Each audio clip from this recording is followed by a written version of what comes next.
Hey, feeling good, like I should. When in dark, I walk around the neighborhood, feeling blessed.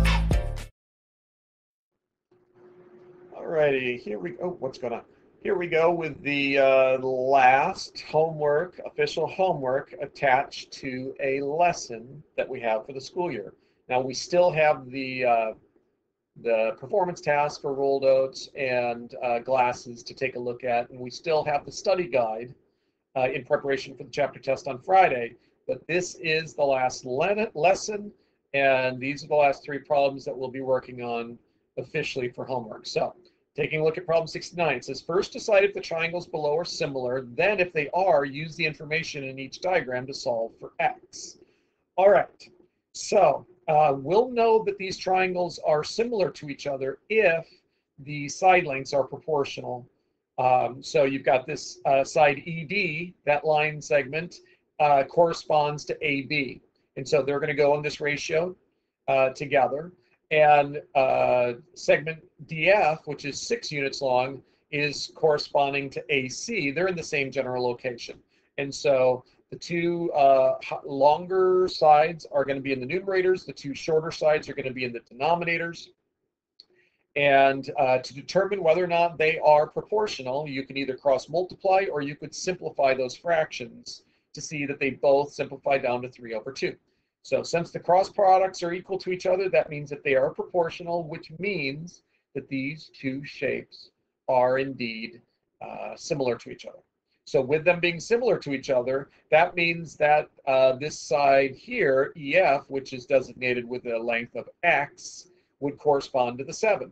So we can set up this ratio and say, all right, we'll take these two right here, the 9 and the 6, they correspond to each other, and then the x and the 7. So we'll put the x and the 7 in the denominators, we'll put the 9 and the 6 in the numerators, and we'll make sure that the 6 and the 7 are in the same ratio, same fraction, because they belong to the same triangle.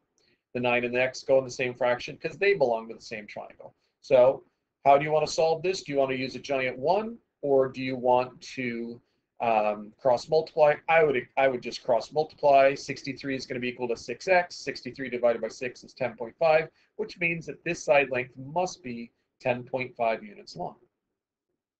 Why do they want us to be careful here? Well, because this is telling us that these two triangles are congruent to each other. No, they're not congruent to each other. They are similar to each other from angle-angle similarity, or technically, you can see that all three of them are.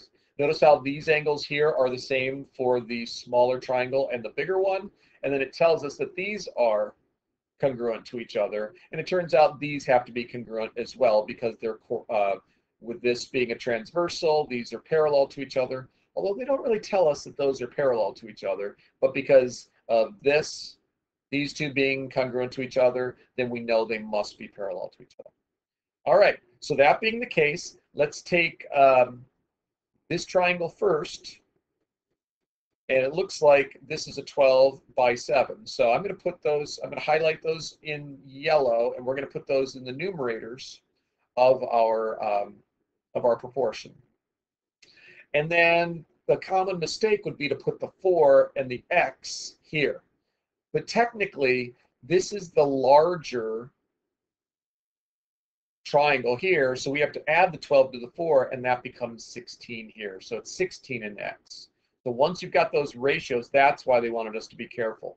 Once you got those ratios written in there, then you can cross multiply. 12x is equal to 112, and then divide 112 by 12, and you get 9.3 repeated. So x has to be a length of 9.3 units long. Here we've got a cylinder can. The label of the Aloha pineapple juice can is 7 inches tall, so that's the height, and has a base area. Does it have an area of 100?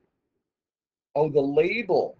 The label has an area of 140. So this entire thing is 140 square inches.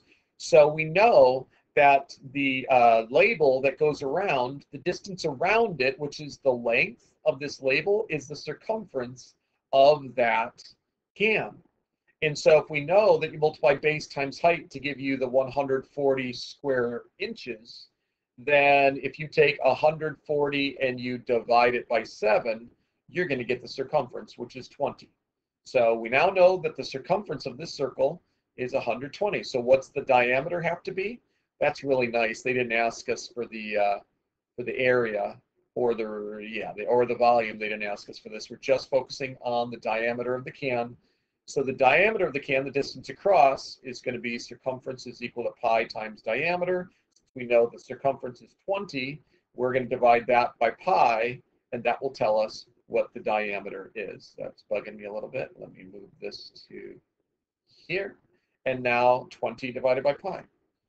20 divided by pi is 6.36. Call it 6.37 when we round it up, or 6.4 inches would be the diameter of that particular can. And now the last two problems. Sketch an example of a graph that meets the description. If it's nonlinear and it's decreasing, from left to right it's going down, but it's not a straight line. Could have been like this as well. If it's linear and increasing, it's got to be a straight line and it's got to go up from left to right. So it doesn't matter the angle, as long as from left to right it's increasing, then it meets this criteria of linear and increasing. All right, very quick, very easy, only 6 minutes for this homework review. Great job this year. Good luck on the tasks that are remaining and on the study guide and on the final chapter test on Friday. Take care. Hey, feeling good, like I should. When in dark, walk around the neighborhood. Feeling blessed.